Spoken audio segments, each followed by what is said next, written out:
ब्रिटनच्या मँचेस्टरमध्ये 2 बॉम्बस्फोट झालेत। यात 19 जणांचा मृत्यू झालाय तर 50हून अधिक जण गंभीर जखमी आहेत। मँचेस्टर एरिना परिसरात एक कॉन्सर्ट सुरू होती आणि त्याचवेळी दहशतवाद्यांनी हा हल्ला घडवला। दरम्यान गायिका अरियाना ग्रांडे सुखरूप आहे। कॉन्सर्टमध्ये शेवटचं गाणं सुरू असताना हे स्फोट झाले। मँचेस्टर हल्ल्याच्या पार्श्वभूमीवर बीसीसीआयने तातडीची बैठक बोलावली आहे। येत्या जून महिन्यात इंग्लंडमध्ये चॅम्पियन्स ट्रॉफी खेळवली जाते, त्यामुळे खेळाडूंच्या सुरक्षिततेचा प्रश्न निर्माण होऊ नये या दृष्टीने ही बैठक घेण्यात आली। मुंबईतल्या वरळी सीलिंगवर टोल माफी दिल्यानंतर आता राज्यातल्या सर्वच टोलवरती माफी मिळावी अशी मागणी मुंबईतल्या नगरसेवकांनी केली आहे। विशेष म्हणजे महापालिकेच्या सभागृहात एकमताने ठराव मंजूर करण्यात आलाय, त्यामुळे आता राज्य सरकार नगरसेवकांना टोल माफी देणार का याकडे जनतेचं लक्ष आहे। शिवसेनेचे नेते आणि दुग्धविकास राज्यमंत्री अर्जुन खोतकर यांच्या कुटुंबियांनी केलेल्या तूर विक्रीची चौकशी स्थानिक पोलीस आणि प्रशासनाने सुरू केली आहे। ज्यांनी अतिप्रचंड प्रमाणात तूर विक्री नाफेड किंवा बाजार समितीच्या केंद्रांवर केली त्यांची चौकशी करण्याचे आदेश देण्यात आले होते। त्या शेतकऱ्यांच्या यादीमध्ये अर्जुन खोतकर, त्यांचे बंधू संजय आणि त्यांच्या पत्नी योगिता यांची नावे आहेत। अत्याधुनिक सुविधांनी सज्ज असलेली तेजस ट्रेन काल गोव्याच्या करमाळी स्टेशनला रात्री 12:30 वाजता पोहोचली। विशेष म्हणजे सीएसटी ते करमाळी हे अंतर तेजसने अवघ्या 8 तासात पार केलं। 8.5 तासात तेजस एक्सप्रेस सीएसटीवरनं करमाळी इथे पोहोचणं अपेक्षित होतं। स्वाभिमानी शेतकरी संघटनेचे अध्यक्ष राजू शेट्टींच्या अध्यक्षतेखाली सुरू झालेल्या आत्मक्लेश यात्रेच्या दुसऱ्या टप्प्याला आज सुरुवात झाली। काल पुढेवाड्यापासून सुरू झालेली ही यात्रा पायी प्रवासानंतर मुंबईत पोहोचणार आहे। दरम्यान पंतप्रधान नरेंद्र मोदींना शेतकऱ्यांचा विसर पडला असं म्हणत राजू शेट्टींनी पंतप्रधानांवरती निशाणा साधला। पनवेल, भिवंडी आणि मालेगाव या तीनही महापालिकांचा प्रचार आता थंडावलेला आहे। उद्या तीनही महानगरपालिकांसाठी मतदान होणार असून 26 तारखेला मतमोजणी होते आहे। पनवेलला यंदा पहिल्यांदाच महापालिकेचा दर्जा मिळाल्यामुळे इथे सत्ता कुणाला मिळतेय हे पाहणं महत्त्वाचं असेल, तर दुसरीकडे भिवंडी आणि मालेगावातही स्थानिक आघाड्या आणि वाटाघाटीमुळे काय होतंय याकडेही लक्ष आहे।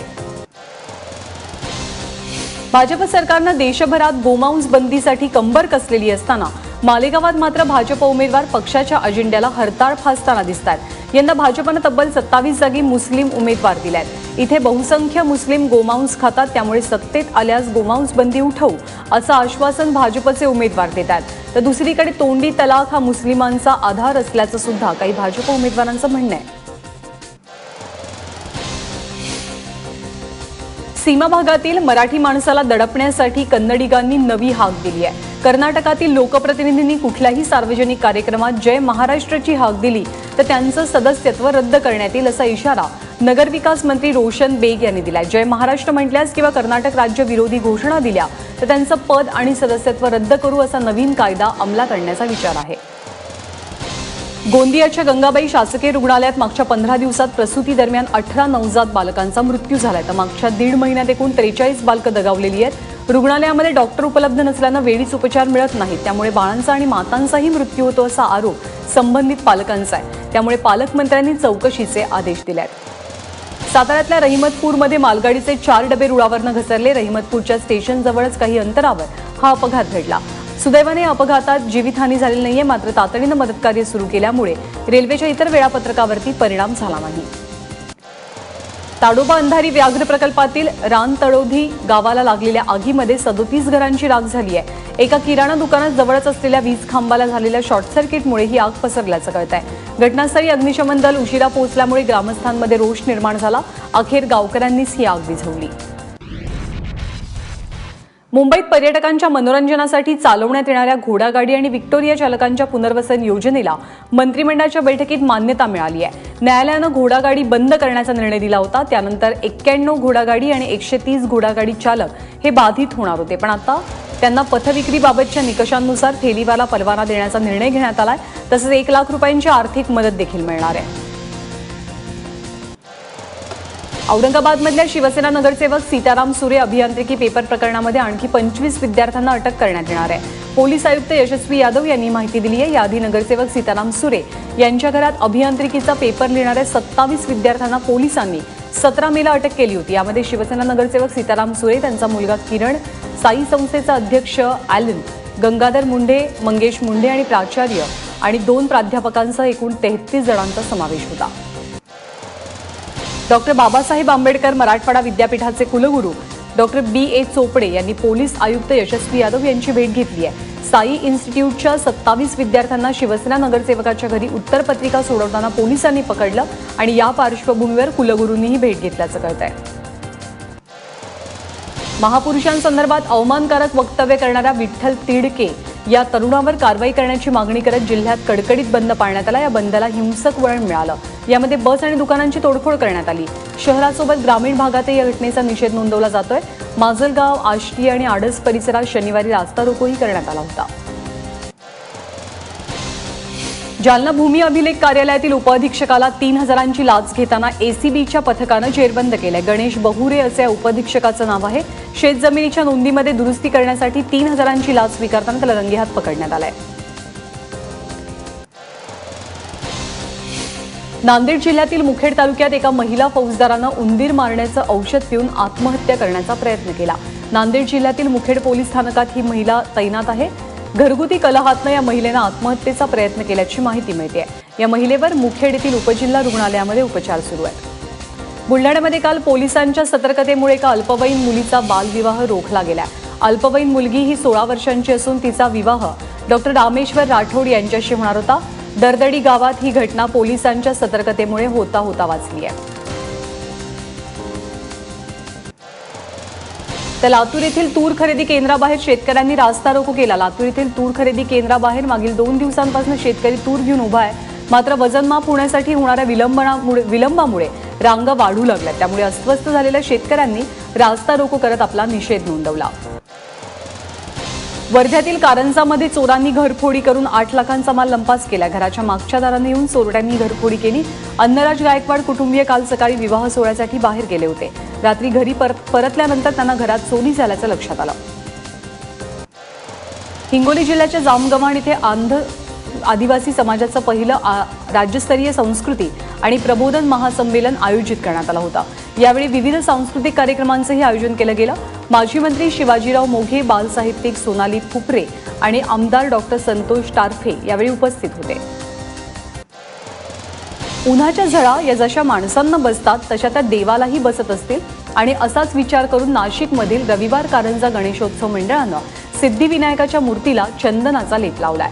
तसंच गणपतीला मोगरा, गुलाब आणि चाफ्याच्या फुलांची सजावट केल्यानं तिचं रूप लोभसवाणं झालंय। उन्हाच्या काहिलीपासून देवालाही थोडासा दिलासा मिळावा म्हणून भाविकांनी गणपतीच्या मूर्तीला चंदनाचा लेप लावला। वर्धा कृषी उत्पन्न बाजार समितीत पर्यवेक्षक आणि शेतकऱ्यांमध्ये दंड आकारण्यावरून चांगलीच झुंपली। आष्टीच्या कांदा उत्पादक शेतकऱ्यांनी रस्त्यावर दुकान थाटल्यावरनं पर्यवेक्षकांनी त्यांना नियमात नसताना 5000 रुपयांचा दंड आकारला। ही बाब बाजार समितीच्या सभापतींपर्यंत पोहोचून अद्यापही कुणावर कारवाई झालेली नाहीये। अहमदनगर जिल्ह्यातल्या राजापूर गावात अखेर बिबट्याला जेरबंद करण्यात यश मिळालं। या बिबट्यानं संगमनेर परिसरात चांगलीच दहशत माजवली होती।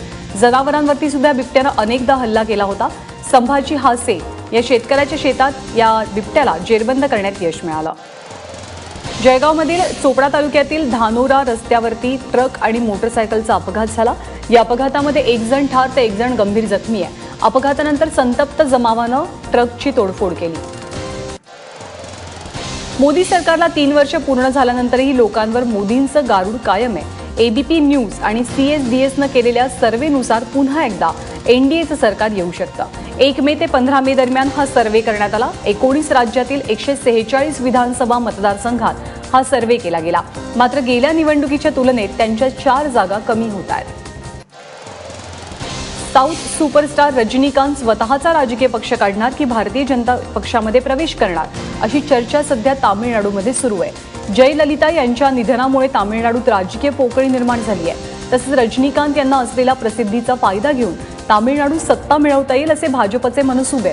काही दिवसांपूर्वी केंद्रीय मंत्री नितीन गडकरींनी रजनीकांत यांना भाजप नेण्याचं निमंत्रण सुद्धा दिलं। 26 मे रोजी मोदी सरकारला 3 वर्ष पूर्ण होतात आणि त्यानिमित्तानं भाजपनं मेकिंग ऑफ डेव्हलपमेंट इंडिया अर्थात मोदी फेस्टिवलचं आयोजन केलं आहे। यामध्ये मोदी सरकारच्या विविध योजनांची जनतेला माहिती करून दिली जाईल। तसंच सरकारी योजना आणि धोरणांबाबत जनमत जाणून घेण्यासाठी आता मोदी जन की बातद्वारे सर्वसामान्यांशी संवाद साधतील। केंद्रीय मंत्री अरुण जेटली यांनी दिल्लीचे मुख्यमंत्री अरविंद केजरीवाल यांच्याविरोधात 10 कोटी रुपयांचा मानहानीचा दावा दाखल केला। खरं तर याआधी जेटलींनी केजरीवाल यांच्यावर 10 कोटींचा मानहानीचा खटला दाखल केला। या खटल्याची दिल्ली उच्च न्यायालयात सुनावणी सुरू असतानाच केजरीवालांचे वकील राम जेठमलानी यांनी अरुण जेटलींविरोधात लबाड आणि अप्रामाणिक अशा अर्थाचे अपशब्द वापरले। त्यामुळे संतापलेल्या अरुण जेटली यांनी पुन्हा एक नवा खटला केजरीवालांविरोधात दाखल केला। उत्तर प्रदेशातील वंचित आणि आर्थिकदृष्ट्या कमकुवत असलेल्यांना 5 रुपयात भरपेट जेवण देण्याचा विचार मुख्यमंत्री योगी आदित्यनाथ करतात। छत्तीसगड राज्याच्या धर्तीवर उत्तर प्रदेशात असं जेवण सुरू करणार आहोत अशी माहिती उत्तर प्रदेशचे दुग्ध विकास आणि सांस्कृतिक मंत्री लक्ष्मी नारायण चौधरी यांनी दिली आहे। दक्षिण काश्मीरच्या पुलवामा जिल्ह्यात शाळकरी मुलांची क्रिकेट मॅच ठेवण्यात आली होती। मात्र या मॅचमध्ये मुलांना पाकिस्तानी युनिफॉर्म देण्यात आला। इतकंच नाही तर पाकव्याप्त काश्मीरचं राष्ट्रगीत सुद्धा मुलांकडून गाऊन घेण्यात आलं। आता या प्रकरणी क्रिकेट मॅचच्या आयोजकांवरती पोलिसांनी गुन्हे दाखल केलेत। काही दिवसांपूर्वी झालेल्या या प्रकाराचा व्हिडिओ आणि विद्यार्थ्यांकडून गाऊन घेतलेल्या पाकव्याप्त काश्मीरच्या राष्ट्रगीताचा व्हिडिओ सध्या व्हायरल होतोय। या व्हिडिओची तपासणी करून मगच कारवाई करण्यात येईल अशी माहिती पुलवामाचे पोलीस अधिकारी चौधरी असलम यांनी दिलेली आहे आणि या प्रकरणी सध्या कुणालाही अटक झालेली नाहीये। अभिनेते आणि भाजपचे खासदार परेश रावत आणि सुप्रसिद्ध लेखिका अरुंधती रॉय यांच्या सोशल मीडियावर चांगलीच झुंपली आहे। कुणाच्याही विधानांना आपल्याला काहीही फरक पडत नाही, उलट विरोधकांनी सहमत व्हावा हा आपला अपमान असल्याचं प्रत्युत्तर रॉय यांनी परेश रावल यांना दिलेलं आहे। काश्मीरमध्ये दगडफेक करणाऱ्या मुलाला जीपला बांधण्याऐवजी रॉय यांना जीपला बांधा अशी टीका परेश रावल यांनी केली होती। नीरजा भनोतच्या कुटुंबियांनी नीरजा या चित्रपटाच्या निर्मात्यांना कायदेशीर नोटीस पाठवली आहे। चित्रपटाला झालेल्या फायद्यातनं 10% रक्कम नीरजा भनोत ट्रस्टला देण्याचं निर्मात्यांनी मान्य केलं होतं। मात्र हे वचन अद्याप पूर्ण न झाल्यामुळे नीरजाच्या कुटुंबियांनी निर्मात्यांना नोटीस पाठवली आहे। आम्ही कोणताही अन्याय सहन करणार नाही असं नीरजाचा भाऊ अनीश भनोतनं म्हटलंय। अमिताभ बच्चन आणि अभिनेता ऋषी कपूर 3 दशकांनंतर पुन्हा एकत्र दिसतील। 102 नॉट आउट या सिनेमातनं ही जोडगोळी पुन्हा एकदा मोठ्या पडद्यावरती झळकते। ऋषी कपूर यांनी तसं ट्विट देखील केलंय, तसंच अमिताभ यांचा फोटोही त्यांनी ट्विटरवर शेअर केलाय।